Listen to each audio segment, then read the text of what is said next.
Discover the depth of faith beyond the pews. This is More Than a Sunday. Thank you so much for returning to season 4 of More Than a Sunday. Today, I'm so excited because we're talking about Easter behind the scenes. So, Faith Church is one church in 5 different locations. And so Easter is a really, really big deal to us. Easter is the cornerstone of the Christian faith.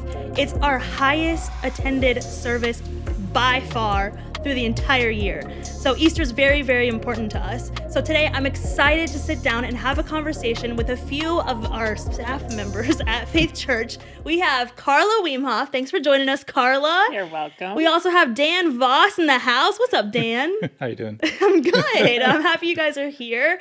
Karla, tell me a little bit about your position at Faith. Yes, I'm the communications director. I've actually been on staff for 20 years, which is hard to believe. Not always in the communication department. Congratulations. But it's been a journey, and it's been awesome to be part of what God's doing here at Faith and to see all the different ministries he's using. I've been a part of many of them, and very thankful to be leading an amazing team. I have to say, best team at Faith Church. Yes! Dan and I are both on that team, so we're a little biased, but we love our team.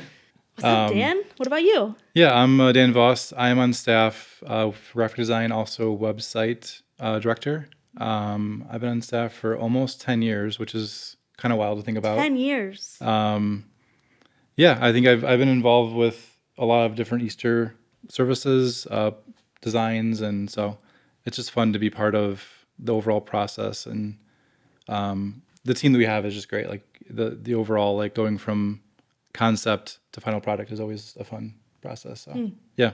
And Dan loves to be in front of the camera. Yes, he does. Totally, yes. Today he loves it. Usually behind the camera, not in front of it. Thanks for doing this. I really appreciate it. Okay, so Easter. Let's dial in. How early does Easter planning begin?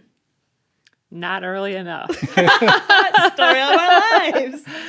So we have a group called the Theology Collective here at Faith, and it's a group with some pastors and some of our discipleship coordinator, and they start planning out the whole year with all the sermon series. Okay. And of course, they start thinking about Easter very early. But typically, we're working on planning, I would say, about 3 months out. 3 months. There's a lot that goes into it. A lot of moving parts. I would say maybe I don't know, probably our entire staff is involved with Easter planning. In some way, shape, or form. Absolutely, yeah. Which at Faith, we have quite a few members of staff. So it's a big project, all hands on deck. So for this year specifically, what are some key challenges and goals that we're going for? I think a challenge is always when you're a multi-site church to have something that everybody has had a chance to speak into, but then ultimately a decision is made where everyone appreciates, can see the vision, and is excited and gets behind the look. And I think we have that with all of anything we do at Faith, because we're a central team and we're serving everybody. And so we really want to value everybody. But at some point, you have to make a decision and make things happen. For sure. So I think that's probably the hardest, I would say, to feel like we're really hearing everyone. But we have had an amazing pastoral staff who are very supportive of our graphic design. I think that there are churches where the graphic designer has to make 2 or 3 examples for every series, and then the pastor picks out his favorite. And here, from Pastor Bob, who's our senior pastor, to all the pastors at our locations, they really empower Dan and our team. We have another designer too, and they are supportive. They'll maybe have slight tweaks on a design, but they are usually very supportive and say, hey, I get where you're going. Yeah. So why do you think that is? Do you think it comes down to trust? Do you think it comes down to experience? Dan, can you speak into that a little bit? Yeah, I think honestly from day one, I got the message of like, you're here for a reason. We hired you for a reason because of the gifts you have, and we trust you to do your job well. Wow. You know, which is, for me as a designer, it's very freeing to be able not to feel like I'm being controlled or being like micromanaged. To like, hey, we didn't look a certain way, or there's a lot of trust. I think definitely to do what I do. So which is huge for a designer. That is. Yeah. That's a game changer, I'm sure. Yeah. So let's unpack this 5 location thing a little bit. So across America, there's a lot of different multi-site churches. But what we see frequently is like identical services or maybe one pastor and then it's like a broadcast to all different campuses. Can you break down how Faith Church is different? Yeah, we really are unique. And when people hear about us, they're very surprised at how we work. We like to use the term interdependent. So we are independent in some ways, but we're also very dependent on each other in other ways. And so we try to allow locations to make as many decisions independently as they can to reach their communities. But at the same time, if we can work together, we're better together in a lot of ways too. And one of those is our communication team. So we're freeing pastors and worship leaders up from having a graphics person at every location. Even their admins, the program, and all of that is done centrally. And so it really allows them to do what they do best and us to do what we do best. So it's a very good use of resource because our team is serving 5 locations and there's no way, even salary-wise, they could do what they do with our team here. Right. Yeah. But of course, we want to empower them to be part of the process, but that can be difficult because it's a lot of voices, especially with creative people. Right. And there's lots of opinions. Yep. One recent change we made in the last year was that worship leaders, which are from every location, have more buy-in into each series. We used to have a separate creative team, which you were part of. And Remember that? was a great team, but it didn't represent every location. So we would run into these stumbling blocks where a location would feel like, hey, I didn't even know anything about that. So we've now placed that responsibility on worship leaders, and Dan and the graphic designers go into those meetings where there's creative planning. And I feel like that has made a huge difference because the worship leaders have buy-in, can speak into the look. Ultimately, of course, it's Dan's decision or Rachel, our other designer.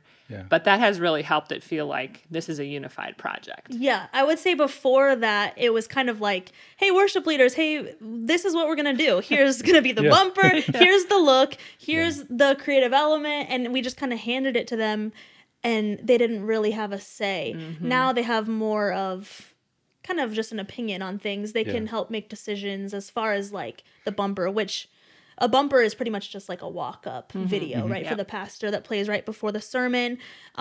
Testimony videos, they can speak into that as well. I would say this model is working really well. I think so too. What about, so for Easter, let's talk about branding. Let's talk about visuals. Let's talk about messaging. Why is that important for Easter? Dan? I think for Easter, being very clear, especially this year with the look, I wanted to be very simple and very clear about the look for Easter. For example, this year's theme was about when the stones roll away, and the setting is the sunrise.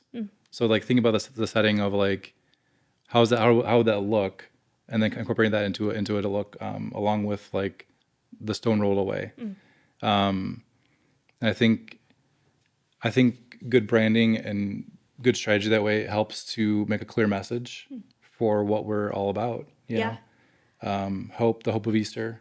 And I think if you have something clear to it also, it's easy for promotion to like be able to put like times on stuff, and it's very clear like what we're trying to communicate. So yeah. Something I love about this year is that the passage for Easter is the resurrection account. Right. So it's awesome because it's what we need to be celebrating anyways. Yeah. And we always get there. Sometimes it's a little more abstract. This year it's very clear. Right. Matthew 28, I think.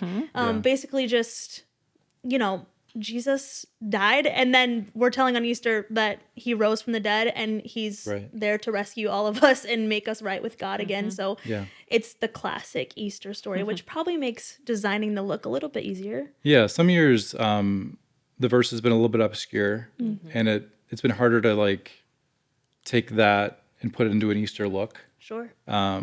So I'm thankful that this year was very very direct, you know. So let us in, Dan, on your process. Where do you start? How do you develop the Easter branding? Yeah, I mean, usually I'll look through the verse, kind of break it down. A lot of times I actually pull out like a commentary and read through different commentaries on what the verse is trying to say. Pull out words that I'm like, this is a word I definitely want to use to make the look. Like this year, obviously, like sunrise was in there, and bright, bold colors, resurrection. You know, like I'll pull through all those different words, pull them out, and then from there, I'll just do research on usually Google, you know, and just search through. Try to find a color palette, go through like thousands of fonts. I bet. Try out a bunch of different ideas. And I mean, a lot of times I'll literally will make like little tiny tweaks over and over again. And then I'm like, why did I even do that? Yeah. And go back to what I made like a day prior. But a running joke that we have in our team is that Dan will a lot of times include other people's eyes on content. You know, if you're making something and you're looking so closely at it for hours, then it starts to look really crazy. Yes. And so he'll bring people in, and then normally he asks our opinion, and we're like, oh, I think you're fine with this one. And he's like, that's the one I originally had. So it's like the running joke. You almost always go back to like that first concept, right? Yep. A lot of times the first is the best. Yeah. And I've learned that process. Especially with creative stuff, it's like, it's so easy that, you know, the world's your oyster with as far as what you can do. Right. A lot of times your first inspiration is really like the best one you're going to have. So why do you do what you do? Why is visual branding, graphic designing, why is that so important to you to do for a church? Yeah, I think I've had past jobs in doing design, and I've had to work on stuff I didn't really agree with or that I didn't really believe in, and I really felt called to work at the church and work for the church. I went through the journey process and really felt like belief was one of my top strengths. Wow. So I really had to, like, if I don't believe in what I'm doing, I don't have passion for it. Yeah. Obviously, for a church, I really have a lot of passion for what I do, and like my story led me to wanting to work for a church. So Wow. yeah. Well, we can see that passion for sure. Well, thank you. Yeah. And Dan is very intentional in his design. I mean, obviously Easter is a huge deal, but every design Dan does, he really thinks through carefully that the look matches, you know, if it's a ministry wanting a logo. Yeah. So I really appreciate that about him. He never just whips out something to say, hey, I'm done and that was easy, or I'm going to copy something somebody else did. Wow. He's always very intentional and takes a lot of time thinking through it. Yeah, which is a pro and a con sometimes. We do talk about Getmo, good enough to move on. Yeah, good enough to move on. That was Craig Rochelle, right? Yeah. Yes. Yeah. Yep. Wow. Well, thanks for all that you do, Dan. For sure. It's really impactful. Thank you. Karla, what about kind of the print materials, the promotional materials? Let's talk about why that's important for Easter. Yeah, I think with Design for Easter, the simplicity of it too is because we have so many different places we advertise for Easter, more than any other series. And one of those is outside signage. So every location has, or most of the locations have an outdoor sign. It's a banner, it's a flag that moves or something like that. Yeah. And we know that people driving past actually do come to our services just from driving past. Yeah. Which is crazy because you think, and I know personal invitation is by far the best way to reach people. But we hear the stories all the time, weekends and Easter, where I've driven past your place 20 times on my way to work, and I saw your Easter sign, and I thought, oh, I can come to one of those services. Wow. Yeah. So we want it to be very simple. We want the service times to be very visible. And, Dan loves spacing in his design, but when the billboards or the signs are small, there's never enough padding for Dan. But we have to try to get the message out as clearly as we can. Yeah. And obviously, we're promoting on social media. Right. We do personal invitations. Dan can maybe show that, what we did this year for the personal invitations, which was kind of fun. Yeah. Yeah. Let's see that. This year we did like a 3x3 circle card, just to kind of go along with the look of the circular design. Yeah. With Easter. It fit really well into the look of that, and also it's something unique Yeah. that we haven't done before. Take it with them. Right. Put it on their neighbor's Yeah. car and hand it to their barista. Yes, Yep, exactly. for sure. That's the idea. But yeah, even with the overall look of Easter, I'm always thinking through, like, where's this going to be at? Like, is this going to be on a phone? Is it going to be on a billboard? And like Karla said, like with Easter, there's so many different applications for the look that certain designs wouldn't even work. Yeah, it needs to translate. Right. So that's where a lot of the process, it's like, at the beginning phase, I'm thinking through like, this has got to work everywhere. Yeah. So It's huge. yeah. And this year, another thing we did unique with our Highland location, because they have an addition that is just going to be a grand opening Incredible. on Easter On weekend, Easter which weekend. is really fun. Wow. So they had asked us to design a postcard Yeah. that actually went in the mail. So it went to all the 5,000 homes in the area with their ribbon cutting for that location, which is the weekend before Easter, and then the Easter invitation. So we also printed these not just through outreach, but through another company, so that people could hand these out as invitations as well. Yeah. So there were a lot of different elements this year. We have posters. Dan has that. We do that every year too. But just a lot of different places and ways to promote Easter. Yeah. What is your favorite creative element that goes into Easter promotion? Oh man. If you had to pick one. Favorite creative element. I'll say mine first. Okay. My favorite creative element would probably be social media advertising. Oh, wow. What a shock, Allie. Because that's what I get paid to do. Yes. But I absolutely love it. I think it's really cool to reach people that are already like on their phone. They're already on social media, and I love just being able to go to them. So that's why I love it. Right. I would have to say this year I did really get excited about these. Yeah. We've never done this shape before. Yeah. And I think any tool we can give people, because it's very scary to invite someone. Right. And if we can help them in any way to feel more courageous and make that invitation. And these are really fun. I think they're easy. They're Yeah. eye-catching. Yep. I actually noticed last Sunday a lot of the kids were grabbing them because I think they were like, oh, they're a button. That's Or a cute. sticker. Yeah, or a sticker. So, yeah, I definitely love the invitations we did this year. Yeah, I'd have to agree with you, Karla. I think that something being unique, I think for me, like doing the same thing over and over again can be kind of just like repetitive. And this feels something fresh. Yeah. So, yeah. So needed. All right, let's get a little bit vulnerable here. What are some lessons you've learned from past, maybe Easter promotion or just in general promotion, maybe some fails, a few lessons you've learned along the way? You both have been on staff for quite a long time. I'm sure there has to be something that comes to mind.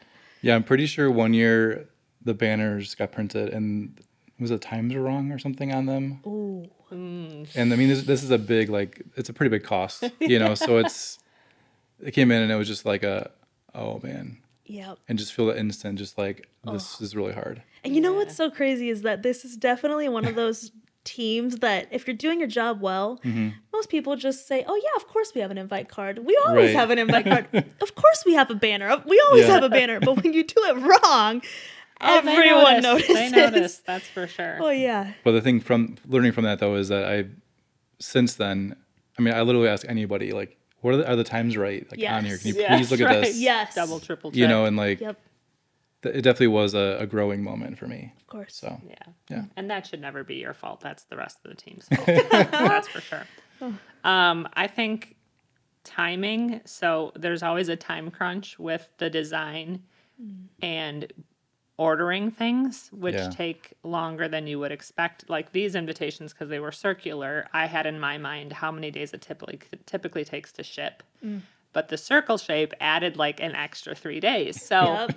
then I look at it when we're ordering and I think, should we pay $300 in shipping to rush it? Or should we just, tell everybody, Just wait. sorry, it's not going to be as early as I had originally told you it was going to be, which is what I had to do this year. Yeah. right. And thankfully everybody said, just order them anyways. And then they actually came in earlier than we Wow. had originally expected. So it all worked out. Yeah. But for me, I always feel the time crunch, and I feel Yeah. for Dan because he can only design once he has everything he needs from the worship team and the creative. So, Right. Yeah. it's a stair-step process of like the next person's counting on the person before them. Yeah. So we can't control everything. Right. What are the pillars of Easter? So we talked about promotion. We talked about the look. What are like maybe even just in service or like the experience of Easter at a Faith Church location? What can people expect? I think for me, it is the service where people come with the most expectation. You can literally feel it in the atrium, the excitement and joy that people have. And I think it also helps for those who go to the Good Friday service because we intentionally leave that service quietly and we're Yes. reflecting on the Yeah. death of Jesus. And so you're like so ready to celebrate on Yeah. Easter morning. Right. So it is one of those services that I think you can feel it the minute you walk in. It's usually packed, which is a great thing because there's excitement. But I also feel for visitors. I had neighbors come once, first time ever being to our church, and their kids were dressed up so adorably, and it was so packed that I thought they just didn't have a good experience. So that's can be a bummer. It's awesome, but it can also be disappointing. Yeah. How can we how do we fight against that? How do we combat that? Have more services and ask our people to go to the unpopular service times. Yeah. So if you know that your campus is typically booming at the 9 or the 9:30, maybe try out the earlier services or some campuses are doing Saturday nights this year. So definitely, or volunteers, maybe they could go to different and services. be willing to give up your seat. If you see it's filling up, I know we'll ask our leadership, hey, if you're in the service and you notice it's full, please get up and open up your seat to somebody else. Sure. But Easter, honestly, it's going to be packed at the 9 o'clock at every location or 9:30, whatever they have, is always completely packed to the brim. Yeah. But we do add services, and that should help. But, even the people that maybe come to faith once every 4 weeks, come on Easter. Right. So it's not just people coming and checking us out. It's our people too, but you put that together and it becomes a humongous number. For sure. Yeah. Yep. Historically, we've seen it. Yeah. What are some your favorite testimonies that we've done? So normally, we typically have an Easter testimony every year, right? And this year is a little bit different. Yes, we're going away from the norm. Yes, we're having maybe a little mini testimony moment, but we're not doing a large production, 5 to 7 minute, big, strong testimony this year. So what have been some of your favorite ones from the past? Well, I'll go first. I actually had to look back at them today. And I love the testimonies at Easter. I'm a huge testimony person. If we could do a testimony every week at Faith, I would say let's do it because I just think life change stories are so impactful and so inspiring. And so I absolutely love them. They are a ton of work, and especially for our guys who are editing and putting them together, the time it takes to cut, an hour of sharing down to 5 minutes is incredible. Wow. I don't know how they do it. Yeah. But this year, we're not doing one. But as I looked back, one of my favorites was the Bauer family, and it was a story about a woman who had triplets, a husband and wife who had triplets who were part of the Faith Highland location, and their son stopped breathing. He actually was a little infant, and it was very, very scary. And it was some time till the police came, and then the ambulance came. But this story was that the police who came actually were part of Faith Highland too. And so that was just such an incredible story of, death to life, honestly. This little boy had died. Literally. And so to tie that into Easter and the hope of what Jesus did for us was a very powerful video that I remember really well. And then we had one with Haley Wigboldy, who's a young woman who's still part of our church. Yeah. And she battled cancer as a young person, and her faith and joy and hope in the midst of it. It was pretty soon after she had just been done with treatment. Her hair was just starting to grow back. Wow. And she just was such a inspiration at that young age to have that kind of faith and to trust the Lord, and just the hope that she had. I think, anyone seeking hope that came to that service was she found her hope in Jesus, and that's where I need to find my hope too. So those stories were two that I remember. Huge. Yeah, I think for me, Haley was as well on top of my list. Yeah. I think too, story, it makes it so much more real, and I think that's for me, at least for me, in sitting in a service, just to connect with somebody on that kind of level. Yeah. I think that's such a powerful element that we should never take for granted, that we have people that are willing to share. And I would agree. I would watch them every week if I could. Yeah, they're incredible. And people are scared. Everybody has a story, right? Yeah. Every single person, we say that here at Faith. Everybody has a story. Yeah. And some people think my story's too small. Well, I don't care how small the story is. God's doing things in your life, and it is worth sharing. So I love, if we can continue to share stories, it's it's awesome. Love it. What else goes into Easter at Faith? What else is behind the scenes? What else are we working on? What else do we do? I'm going to get a few other episodes in here all about Easter with the worship leaders, maybe some pastors in the future. Yeah. But what else does it look like behind the scenes? Well, Faith Kids Ministry, I've been part of that too, and they do a very intentional service in Faith Kids Ministry. It's one of those special celebration weekends where we do have Faith Kids, and on Christmas, kids are typically in the service. So Right. Easter's a really neat opportunity to like have a special message for kids. And it usually is very clear salvation message where a lot of kids will give their lives to Jesus, which is so incredible to Yeah. be part of. So I know the Faith Kids team is very intentional with planning on Easter. Obviously, we do fun things like a photo booth, or a photo op. You could talk about that. Oh, That's yeah. a great way to just get excitement for people coming to Easter with their families or whoever they're with to Yeah. share Yeah. pictures. And this year, I think something that you've done for the first time is social media advertising. Yeah. Do you want to talk about that? Yeah, of course. Yeah. So we're just trying it out. I've done a couple different campaigns, but this year we're working on 2 different concepts. So the first one is kind of just like a quick 15-second video that might just catch someone's attention. So my prayer for that one is just that someone who is very unfamiliar with the Easter story would see the people of Faith Church and be like, wow, I want to check them out. The other one is more intentional. It's kind of more of an emotional build, and it gets people excited to be part of something bigger than themselves. So I'm gonna try it out. Something that's really important for me for online advertising is that we're reaching people that are in our communities, because there's like neighborhoods and people live across the street from our churches and they don't come in. Right. And so if we can just build a bridge, if that's like something online or something that they see in a billboard or whatever that is, it's worth it because it's bringing our people of our community into our campuses. So something I do for online advertising is I build like a radius around each campus and I target those people that are in that radius, because if we reach people in Montana, that's great, but hopefully they're going to their local church in Right. Want Montana. them to go to their local churches. Of course, definitely. So that's been really fun for me to explore that. And I'm just thankful also that at Faith, we can explore that. It's awesome to be able to just explore creative opportunities, and if it fails, then next year we'll pivot and do something different. And that's really freeing as well. Yep. And the leadership, I think, has been very supportive of that for Yeah. you, which has been cool to see because it has had such a huge impact for such a small amount of money, really, Definitely. from what we've seen with analytics. Yeah. It's really cool that you can track and kind of see if things are working. So the Yeah. trust there is game changer. Anything else that's exciting behind the scenes?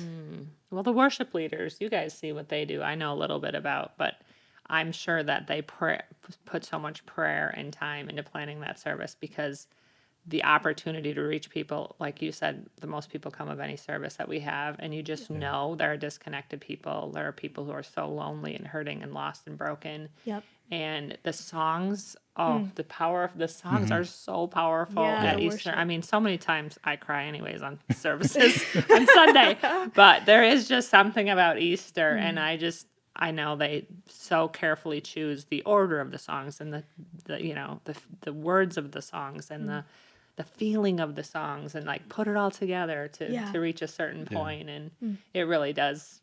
It reaches people. Yeah. Something I love that we typically stick to, and we are sticking to this year as well, is we get to honor our senior pastor, which is so great.